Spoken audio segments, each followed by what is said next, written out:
आप देख रहे हैं देश लाइव, देश की आवाज। नमस्कार दोस्तों, आप देख रहे हैं देश लाइव और आपके साथ मैं हूं आशिमा त्यागी। दोस्तों, आज का जो मुद्दा है, आज का जो वीडियो है वो बेहद खास होने जा रहा है, क्योंकि आज की इस वीडियो की शुरुआत में एक तस्वीर के साथ करना चाहूंगी जो आप मेरे फोन में भी देख रहे हैं और आप अपने फोन के स्क्रीन पर भी देख रहे हैं।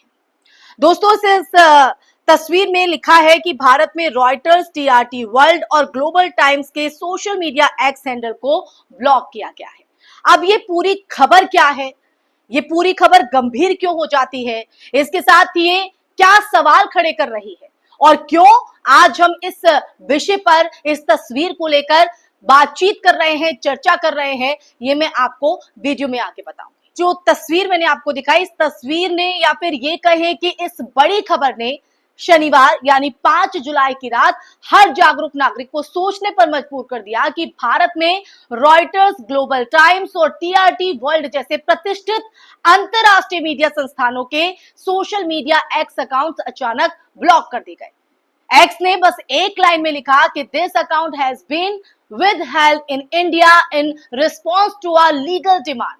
लेकिन क्या ये जो बताया गया है या ये एक लाइन का जो जिक्र किया गया है, ये सब वही था? क्या ये सिर्फ एक कानूनी प्रक्रिया है या कहीं कुछ और छुपाया जा रहा है? दोस्तों, ये सवाल इसलिए क्योंकि हमने आपको 2 दिन पहले ही ये बताया था कि किस तरह भारत सरकार और प्रधानमंत्री नरेंद्र मोदी की अगुवाई में सोशल मीडिया को धीरे धीरे नियंत्रित किया जा रहा है, कंट्रोल किया जा रहा है।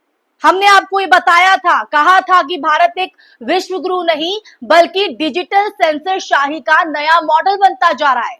और तब भी हमने यही कहा था कि सोशल मीडिया एक्स, जो कि पहले ट्विटर था, ने कर्नाटक हाईकोर्ट में ये साफ साफ कहा था कि भारत में अब हर ऐसे ऐरे गहरे सरकारी अधिकारी को ऑनलाइन कंटेंट हटवाने का अधिकार मिल गया है। और हमने आपको उसी दिन ये आगाह भी किया था कि मामला अब मीडिया की आजादी तक पहुंचने वाला है। और देखिए, 2 दिन बाद ठीक वही हुआ, यानी 5 जुलाई की तारीख, शनिवार का दिन। अब हम वो उस मुद्दे पर आते हैं, उस विषय पर आते हैं, ऑपरेशन सिंदूर की बात करते हैं, क्योंकि सेंसरशिप की इस पूरी कहानी के अगर जड़ को देखा जाए तो वो वहीं से शुरू होती है, यहीं से शुरू होती है। ऑपरेशन 7 मई 2025 की रात भारतीय सेना ने पाकिस्तान के अंदर घुसकर किया था। इसकी शुरुआत हुई थी 22 अप्रैल को जम्मू कश्मीर के पहलगाम में हुए आतंकी हमले से, जिसमें 26 निर्दोष नागरिक मारे गए थे। जवाब में भारत सरकार ने ऑपरेशन सिंदूर के तहत पीओके और पाकिस्तानी पंजाब में 9 आतंकी ठिकानों को तबाह किया।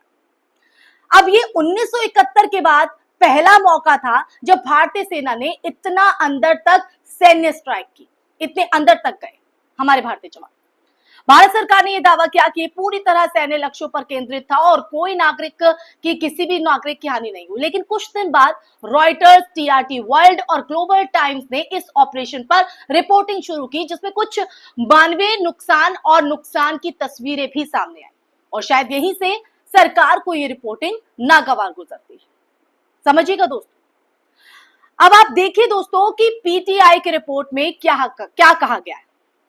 एक अनाम सरकारी सूत्र के मुताबिक हम बात कर रहे हैं, ऑपरेशन सिंदूर के दौरान रॉयटर्स के सोशल मीडिया एक्स अकाउंट के साथ साथ कई अन्य अकाउंट्स को ब्लॉक करने की मांग की गई थी। और अब लगता है कि सोशल मीडिया एक्स ने उस पुराने आदेश पर यह कार्रवाई की है, जिसकी शुरुआत मैं वीडियो में बता चुकी हूं शुरुआत में कि किस तरह से यह कार्रवाई यहां पर की गई है। अगर अब इस पूरे मतलब को समझा जाए या इसके पूरे मीनिंग को देखा जाए तो मतलब आदेश पहले ही दिया गया था, बस इसे अब लागू किया गया। लेकिन सरकार की तरफ से कोई सार्वजनिक बयान इस पर नहीं आया, कोई प्रेस कॉन्फ्रेंस नहीं, ये पूरी प्रक्रिया एकदम गुपचुप तरीके से।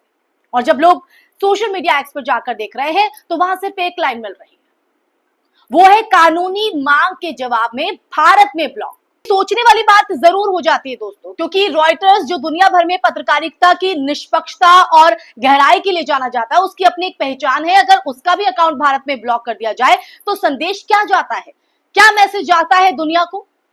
क्या अब सच्चाई रिपोर्ट करने से सरकारें डरने लगी हैं? क्या सोशल मीडिया अब नियंत्रण केंद्र बन गया है, कंट्रोल सेंटर? और जिस तरह की कार्रवाइयां हो रही है उनसे, जिस तरह के मामले सामने आ रहे हैं उनसे ये लगता भी है अब ये सवाल देश लाइव के इसलिए और अहम हो जाते हैं क्योंकि ये पहला मामला नहीं है दोस्तों। पहले the wire, ALT news, news click जैसे स्वतंत्र मीडिया आउटलेट्स के खिलाफ भी ऐसे ही आदेश दिए जा चुके हैं, ऐसे ही एक्शन लिए जा चुके हैं और अब मामला अंतरराष्ट्रीय संस्थानों तक भी पहुंच चुका है। सोशल मीडिया एक्ट ने भी खुद ये कहा था कि भारत में अब हर अधिकारी कंटेंट हटवाने का आदेश दे सकता है। ये कोई सामान्य बात नहीं है, ये बताता है, जी हां दोस्तों, ये जाहिर करता है, ये बताता है कि सरकार अब सिर्फ टीवी चैनलों को ही नहीं बल्कि पूरी डिजिटल दुनिया को भी अपने नियंत्रण में लेना चाहती है, अपने कंट्रोल में लेना चाहती है, यहां पर भी अपना वर्चस्व दिखाना चाहती है। और सोचिए कि रॉयटर्स का अकाउंट ब्लॉक करना तो एक संकेत है। अगर ये सिलसिला, ये तमाम चीजें से चलती रही तो कल को बीबीसी, न्यूयॉर्क टाइम्स, अल जजीरा भी इस सूची में आ सकते हैं और उसके बाद शायद आपके और मेरे जैसे आम लोगों के प्लेटफॉर्म या सोशल मीडिया अकाउंट्स भी। क्या गलत कह रही हूं मैं? ये मामला सिर्फ सोशल मीडिया का नहीं है दोस्तों, ये मीडिया की आजादी, लोकतंत्र, जो लोकतांत्रिक अधिकार है और विचारों की जो अभिव्यक्ति की बुनियाद है वो कहीं ना कहीं इससे जुड़ी हुई है, सीधे जुड़ी है। आज अगर एक पत्रकार सच बोलने से डरेगा तो कल हम सबको भी डर लगेगा, हम सच्चाई बोल ही नहीं सकते। तो दोस्तों मेरा सवाल आपसे है, देश लाइव का सवाल आपसे है, क्या हम वाकई एक ऐसा भारत चाहते हैं जो खुद को विश्व गुरु कहता है लेकिन सच से डरता है?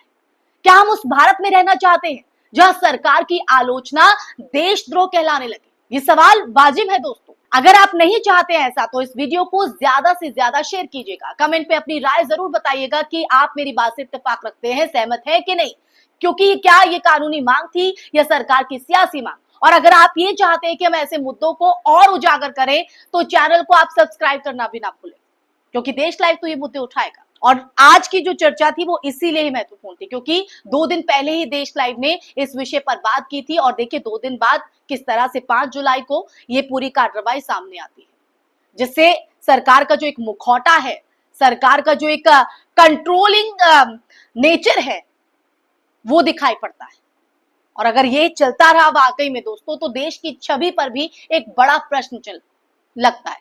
तो आप मेरी इस बात को समझ रहे हैं या इस पर कोई राय आप देना चाहते हैं तो कमेंट बॉक्स में कमेंट करके जरूर बताइएगा दोस्तों। और देश लाइव के जो सवाल हैं उन सवालों पर भी आपकी क्या राय है वो भी हम जानना चाहेंगे, क्योंकि आपकी राय हमारे लिए, देश के लिए, देश लाइव के लिए बेहद महत्वपूर्ण है। तो आज आपको पता चला होगा कि मैं इस विषय पर क्यों बात कर रही थी, क्यों ये मैंने आपको तस्वीर दिखाई, किस तरह से ये तस्वीर गंभीर होती है और फिर इस तरह की जो कार्रवाई सोशल मीडिया एक्ट पर भारत में देखने को मिली है, ये कहीं ना कहीं इशारा करती है कि अब डिजिटल जो प्लेटफॉर्म है उनकी आजादी पर भी एक बड़ा जो ब्रेक है वो लगाने की कोशिश की जा रही है। तो हमें और आपको बस समझना है, सवाल उठाने हैं, आवाज उठानी है, अपनी आवाज को बुलंद करना है दोस्तों। तो ये कानूनी मांग थी या सरकार की सियासी मांग? इसी सवाल के साथ मैं इस चर्चा पर यही विराम लगाना चाहूंगी। जय हिंद। लेकिन याद रखिए, सवाल जिंदा है। जी हां, जब तक सवाल जिंदा है ना तब तक लोकतंत्र जिंदा है, इसलिए आवाज को बुलंद कीजिए। नमस्कार दोस्तों।